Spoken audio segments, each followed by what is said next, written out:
Sa Bacolod, Aksyon Radio! Aksyon Radio!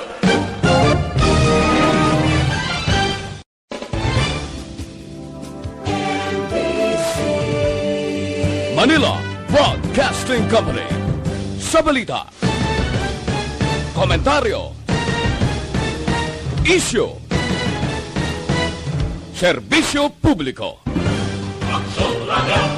Sa Bacolod, Aksyon Radio! Aksyon Radio!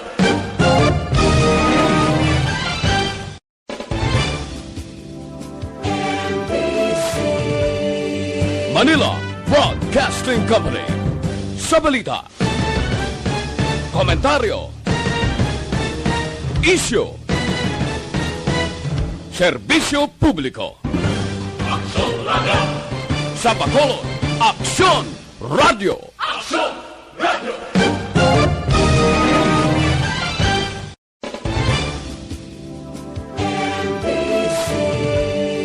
Manila Broadcasting Company. Sa balita, komentaryo, isyu, serbisyo publiko. Aksyon Radio! Sa Bacolod, Aksyon Radio! Aksyon Radio!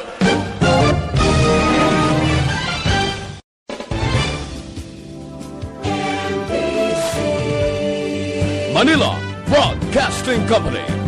Sa balita, komentaryo, isyu, serbisyo publiko. Aksyon Radio! Sa Bacolod, Aksyon Radio! Aksyon Radio!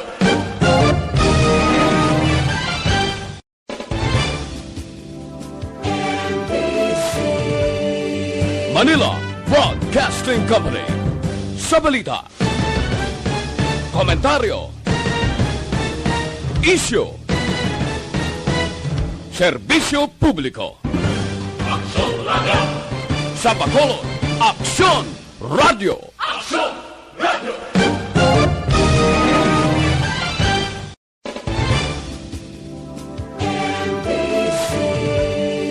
Manila Broadcasting Company. Sa balita, komentaryo, isyu, serbisyo publiko. Aksyon Radio! Sa Bacolod, Aksyon Radio! Aksyon Radio!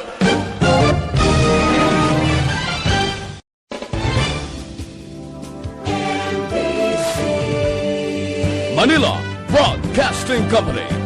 Sa balita, komentaryo, isyu,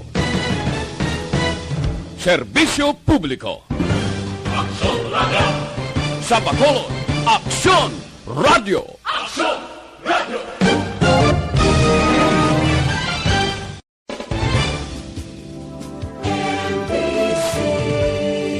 Manila Broadcasting Company.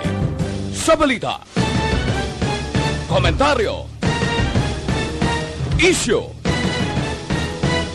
serbisyo publiko. Aksyon Radio! Sa Bacolod, Aksyon Radio! Aksyon Radio!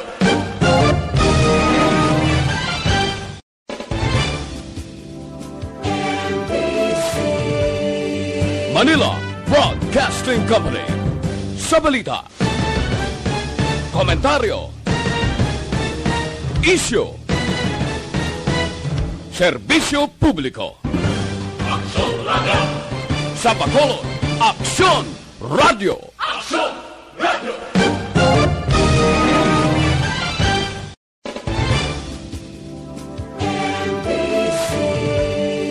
Manila Broadcasting Company.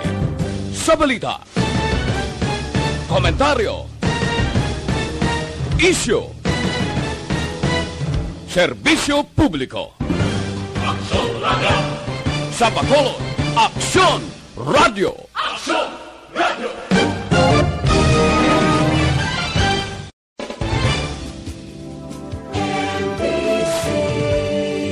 Manila Broadcasting Company. Sa balita, komentaryo, isyu, Serbisyo Publiko. Aksyon Radio! Sa Bacolod, Aksyon Radio! Aksyon Radio!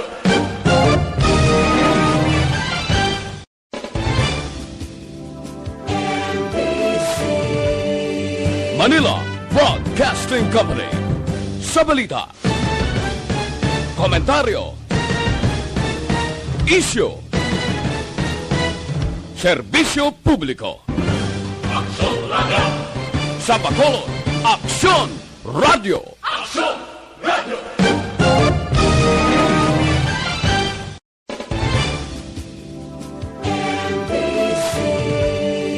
Brother and sister in Christ and friends of this gospel program. I hope and pray that all is well with you and your family by God's sustaining grace. We are together again in our program, God in Our Homes. Maayong hapon sa tagsa-tagsa nga nagapamati sa sininga programa God in Our Homes. Dalayawon ng Ginoo sang inyo katutom nga padayon kamo nga nagapamalandong sang pulong sang Ginoo kada Domingo paagi sa sininga programa. Kabay ang espesyal pagpakamayo sang Ginoo magalabot sa inyo kag magapalig-on sa inyo nga pagtulok nga hindi kamo pagpabayaan sang Ginoo sa matag adlaw-adlaw nga tanan. Maluyag ako magtamyaw sang mayong hapon dira sa aton matutom nga pinalangga nga manugpamati sa kay Brother ARJ together with his family sa Don Salvador Benedicto. Kabay ang Ginoo magpakamayo sa imo dira Brother RJ. Subong man sa tanan-tanan nga malabutan sini nga tingog, hindi ko maisa-isa ang inyong mga ngalan. Hindi ko kamo kilala, but then nakilala kamo sang Ginoo nga nagapadayon kamo sa pagpangalagad sa iya. Sa subong nga panahon nga do ka budlay ang magkadto sa simbahan, kabay nga ini nga programa magadala sa inyo sang mensahe sang Ginoo kag magapalig-on sang inyo relasyon sa Dios. Mga utod, nagapasalamat kita sa kay Mr. and Mrs. Robert and Erlinda Johnson nga nagapadayon sa pag-support sa sininga programa. Kabay ang pagkamayo sang Ginoo sa inyo panimalay, magpadayon gid kag kabay nga iga panumbalik gid ang tanan nga kaayuhan sa inyo. Subong man mayong hapon sa tanan nga mga Kristohanon o mga membro sang Christian Venture Academy Bible Center, and at the same time sa mga teachers sang Christian Venture Academy Ministries. Kabay nga ang pagpakamayo sang Ginoo padayon ninyo nga maguman. Mga utod sa Ginoo sa sininga tinion, luyag ko kamo basahan sang pulong sang Ginoo nga makita sa Binuhatan kapitulo 2 bersikulo 42 kag makadto kita sa 44 tubtob sa 46. Ang pulong sang Ginoo nagasiling, they devoted themselves to the apostles' teachings and to the fellowship, to the breaking of bread and to prayer. Verse 44 and the following, all the believers were together and had everything in common, selling their possessions and goods they gave to anyone as he had need. Every day they continued to meet together in the temple courts. They broke bread in their homes and ate together with glad and sincere hearts. Pangamuyo kita. Gamhanan kag Dios namon nga balaan, salamat gid sang tagsa-tagsa nga nagapamati sa sininga programa. Kag salamat sang kahigayunan kaangay sini nga makapalapit kami sa imo. Ginatugyan ko sa imo ang tagsa-tagsa nga nagapamati nga kabay ang imo espesyal nga paggahom, pangibabaw sa ila nga kabuhi kag magapangapin sa ila sa katalagman kag disgrasyahan ilabi na sa infeksyon sa coronavirus upod sini sa iyang variants. Lord, ginatugyan namo ang tanan sa imo in Jesus name. Amen. Mga utod sa Ginoo, nadumduman ko ang istorya sang akon Iloy sang una nga sila nga may isa ka pastor nga nagsugid sining istorya kag ining istorya matuod gid nga hitabo sa kabuhi sang isa ka matutom nga Kristohanon. One time may isa ka panimalay nga ang ila nanay pertiki katutom mag-alagad sa Ginoo almost every Sunday nagakadtugid sa simbahan. Tapos ang iya nga bana nadala niya sa pagalagad sa Ginoo. Tapos ang iya kabataan nagmatutom sa pagpangalagad sa Ginoo. Nagabot sa punto nga ang iya bana napatay. Ang mga kabataan niya nangin professionals kag nag-ulubra. So talagsa lang kapuli ang kabataan niya. So ang upod sang sini nga babaye sa ilabalay ang iya lang ido. Kaga every time magsimba siya o kung magkadto sa simbahan, ang iya ido wala ginag-absent upod gina sa iya pakadto sa simbahan. Nagabot ang tsimpo nga ini nga babaye napatay. Sang napatay sa mga utod, ang mga neighbors niya nga mga kababayenan, mga 5 ka nanay, nagilistoryahanay kag nagsiling, yakaluoy man sang ido, way na sang amo nga pakaon, siling ya kita mapakaon sini. So, ginsagod nilang ido sang yadtong babaye nga napatay, kag natingala sila nga sa sulod sang mga 6 na bulan nga nagligad nga napatay ang iyang nga amo or ama inang ang ido kada Domingo sang aga nagalakat na siya. Siling sang mga nanay siling niya anong natabo sa ido nga kada Domingo sang aga galakat ini. So ginsunod nila mga utod nagdesisyon sila nagsinugtanay sila nga mga kababayenan nga siya abi panilagan ta kung anong tabo sa ido ni nga kada Domingo nga gakadto gina sa simbahan. So mga utod ginsunod nila ang ido kundi nagakadto. Kag ilan na talupangdan sa ulihi nga ang ido nagakadto gali sa simbahan. Nagakadto sa simbahan kag didto gid siya nagasulod sa may simbahan kag naga-lie down or nagahigda sa idalom sang bangko. Nga ina nga bangko daw vacant siya nga daw wala sang kapungko. Nakita siya sang isa ka membro sa simbahan kag naginsingginan. Ay, salamat mga utod. Welcome sa simbahan. May panimbahon kita. Please come inside. Kag nagsikulay ang mga mag-abyanay nga mga kababayenan kanang siling. Sige na, sulod ta kay mayo pa ganido ka simba. Siling nga kadugay ng simba sang ido kita ya bag-o pa lang ta kakadto simbahan. Mga utod, gin-mention ko ini sa inyo ang istorya nga ini kay luyag ko i-emphasize sa inyo that we have to understand what the church really mean. What the church really mean. Ano gid bala ang buot silingon sang simbahan, magsiling kita simbahan. When we speak about the church, it does not refer to the infrastructure or it does not refer to a building, mga utod. Lantawon naton ini in the context of the book of Acts. The word church, mga utod, nga ginahambal sang Biblia, mga utod, came from the Greek word ecclesia. Sa Grigo, ini siya mga utod, nga pululungon, ecclesia, nga ang buot silingon niya, ang mga tinawag sang Dios. O kung ang mga tawo nga nagkilala nga si Kristo Jesus Dios, kag si Kristo Jesus manluluwas, kag si Kristo Jesus agalon. Amoy ni siya ang ginatawag nga church, nagakulugan ang tagsa-tagsa nga nagtuo kay Kristo Jesus, nagkilala nga siya lang gid ang Ginoo kag manluluwas ang iya kabuhi, is included in the fold of the church, or it is called the church.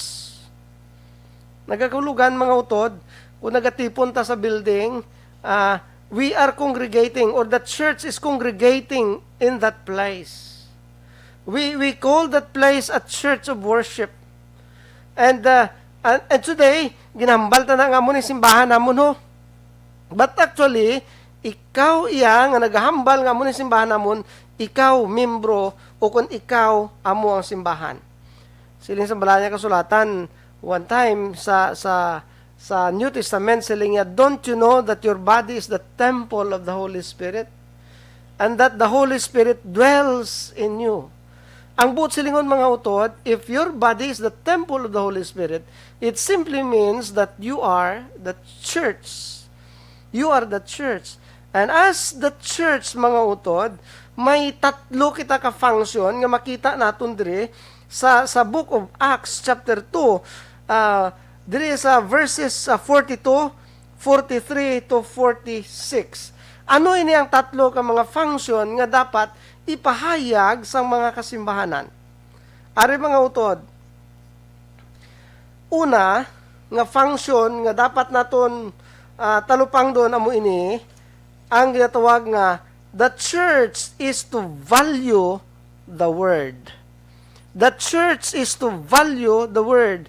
Ang function sang simbahan, mga utod, o kung ang function sang Kristohanon, sang mga Kristohanon, is to value the word. O kung magsiling kita to value the word, pakamahalon naton ang pulong, o kung ang pulong sang Dios. Pakamahalon naton ang pulong sang Dios. Tagaan tabili ang pulong sang Dios.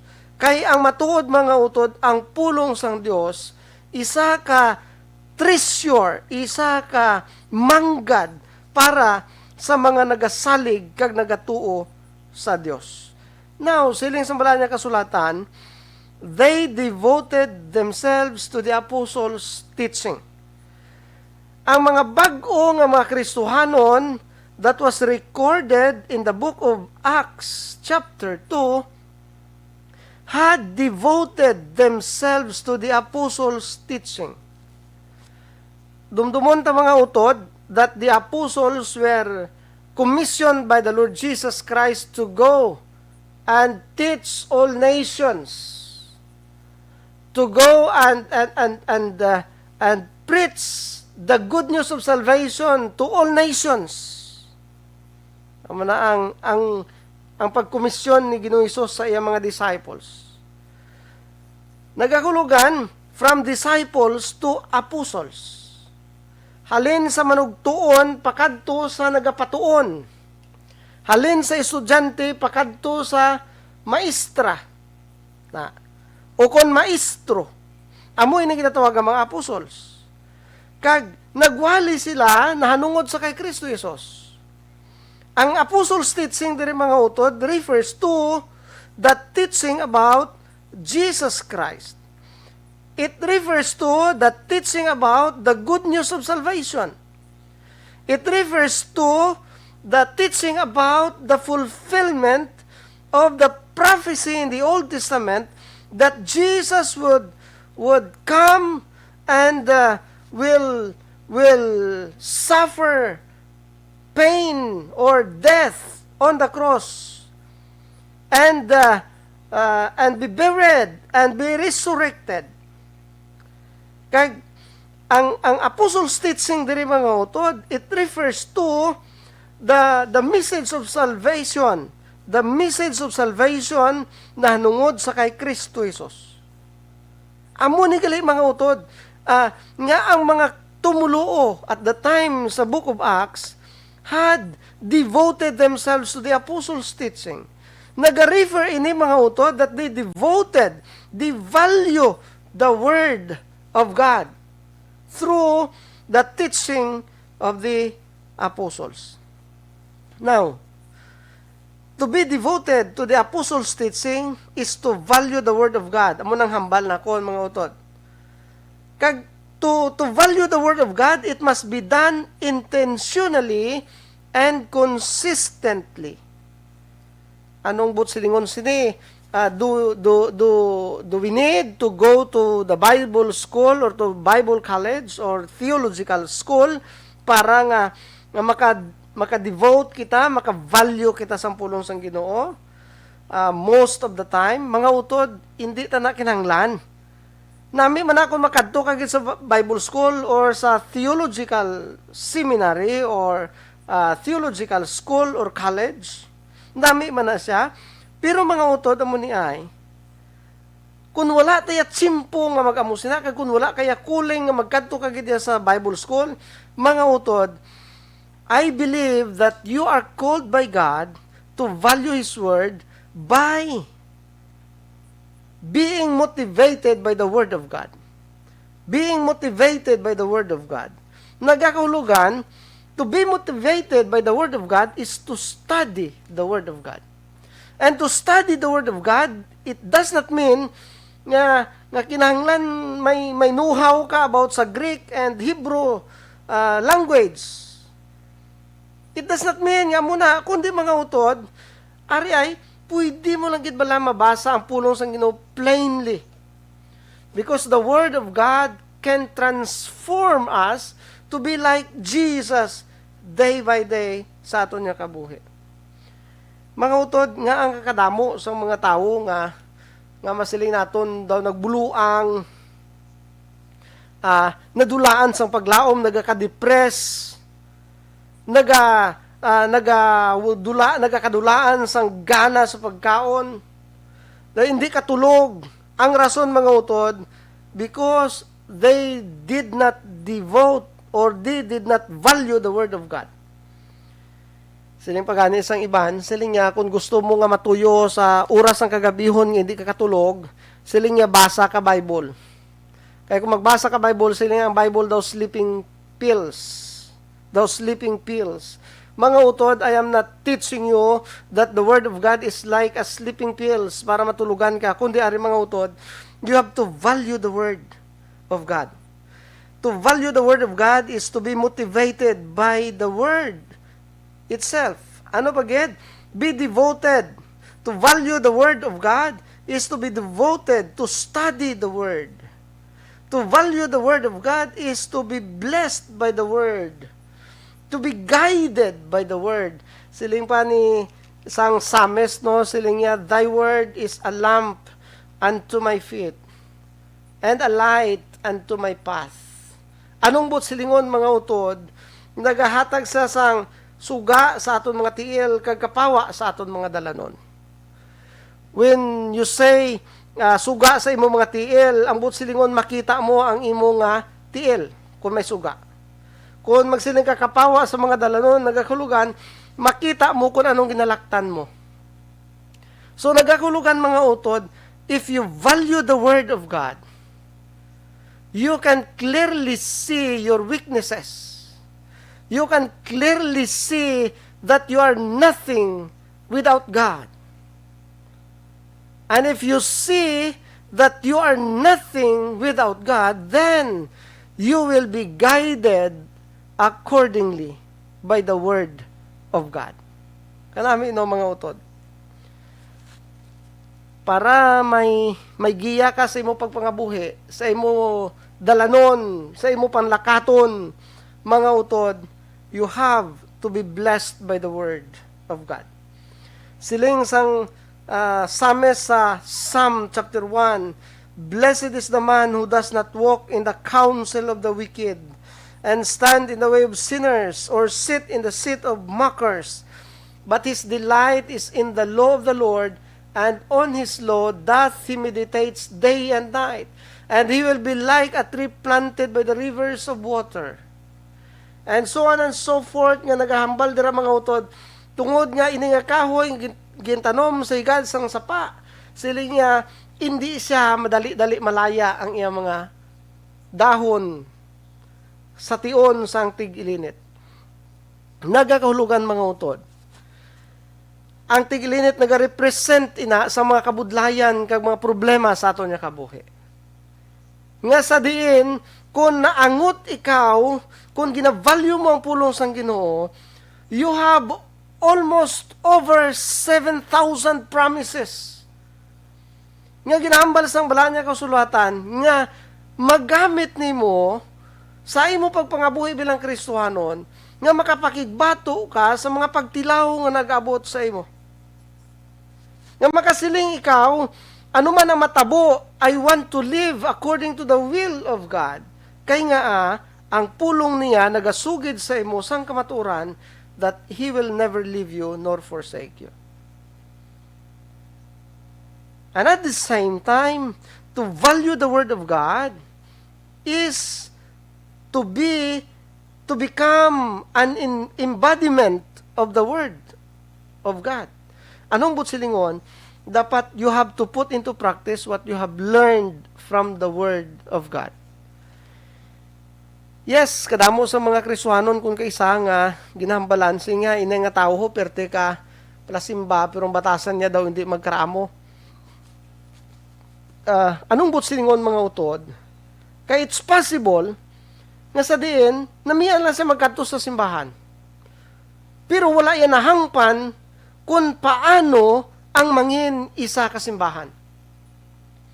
Wala yan nahangpan kung paano ang mangin isa ka simbahan. If you understand that you are the church, then you have to behave as a church that brings in inspiration and encouragement to others. So mga utod, as the church, ang functions ng church mga utod is to value the word. Secondly, to value the Lord. L-O-R-D. To value the Lord. Kagina, to value the word. W-O-R-D. Subong niya, to value the Lord. Anyone, siling diri mga utod, sang aton teksto, siling niya, and they devoted themselves to the apostles' teaching and to the breaking of bread and prayer. To the breaking of bread and prayer. Sang nagapangusisa ako, anong butsilingon sining phrase to the breaking of bread and prayer. There is a breaking of bread nga phrase mga utod na nakita na kon nga ang mga apostles at the time, together with all the converted Christians, together with all the followers of Jesus Christ, every time they gather together, mga utod, they celebrated the breaking of bread. They celebrated the Last Supper. They celebrated the Lord's Supper that was instituted by the Lord. Nagakulugan, ginakonsider ini siya nga common meal with a special meaning for the church. Nga sa diin, every time they gather together and have the breaking of bread, mga utod, nagasimbolo ini sang pagpahanumdum sa ila that they are honoring what the Lord Jesus Christ has done. Ano ginimo ni Kristo Jesus? Nagkarisa sa sining kalibutan. Ginlansang siya sa krus. Napatay, ginlubong. Apang sa ikatatlong adlaw na banhaw. Sa pagpamatuod, nga tagsa-tagsa nga magtuka magsalig sa iya, makaangkon sang kabuhi nga walay katapusan. Meaning, it is a remembrance. A remembrance of the sacrifice that was done by the Lord Jesus Christ for my sake and for your sake. Meaning, for our sake nga, mga makasasala kita. So, kay mga makasasala kita, hopeless kita, helpless kita. So, mga utod, ginpahayag sang Ginoo ang iyang paghigugma sa aton, paagi sa iya ginhimo sa aton. So, in response to that, we need to value the Lord. Magsiling kita bala mga utod, Lord. Ang another meaning niya is master. May amo ko sang una nga daw kada hulag mo ginasinggitan ka bala kay akigan ka. Kalain bala singgitan ka nga daw wala ka sala bala. Pero mga utod nagdugay ko to. Kag bisan amo to kapintas ba ang ako namo, ginatuman ko to siya kay nga ginaswelduhan niya ko eh. Now, when we consider Jesus Christ as Lord and or Master of our lives, then we have the privilege also, and we have the obligation at the same time to honor Him and to worship Him. Kay kung ginavalue ta ang Ginoo mga utod, He will never abuse us. Ang aton niya mga amo, mga utod, kung kaisa ginaabusahan kita, ang tawhanon ta nga amo, pero kung kabigon ta nga si Ginoong Hesus amo naton, amo sa aton kabuhi, then we must obey Him because He is the God who provides all our needs. Ay katatlong function sang simbahan mga utod, o kon sang Kristohanon, is to value people for the Lord. Is to value the people for the Lord. Anong silingon, ari mga utodo, siling sambalan niya kasulatan, all the believers were together and had everything in common. Selling their possessions and goods, they gave to anyone as he had need. Ini mga utod, nagkakaulugan, if we value the people for the Lord, if we understand the value of people, then we have to value them not for your sake, but for the sake of the Lord. Nga amo ini mga utod ay, we acknowledge that people are important than your position. Ano man ang estado mo sa kabuhi, remember that bisan ano man ang tao mga utod, mangranon ka man o kung pigado, matambo ka man o kung maniwang, masakiton ka man o kung mayong lawas, mga utod, importante ka sa Ginoo. So you have to be conscious nga ang tanan nga tao, importante sa Dios.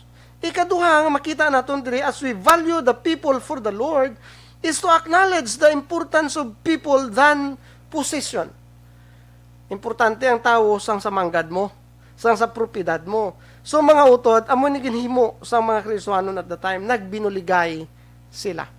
Mga utod, kabay pa, nga ang Espiritu sang Ginoo mag-motivate sa aton nga magbinuligay kita paagi sa pagpangamuyo sa isa kag isa, paagi sa pag-extend sang financial or spiritual advice para sa mga nagakinahanglan sini. So, mga kasimbahanan, mga Kristiyanon, dapat we have to value the Word of God, we have to value the Lord Himself, and we have to value the people for the sake of the Lord. Let us pray. Thank you, Heavenly Father, for your Word. Thank you even for using this radio station as instrument to proclaim your message to other people nga malabutan sini nga tingog sa Negros Occidental or Oriental. Thank you, Lord. May your special blessings be upon all of us. In Jesus' name, amen.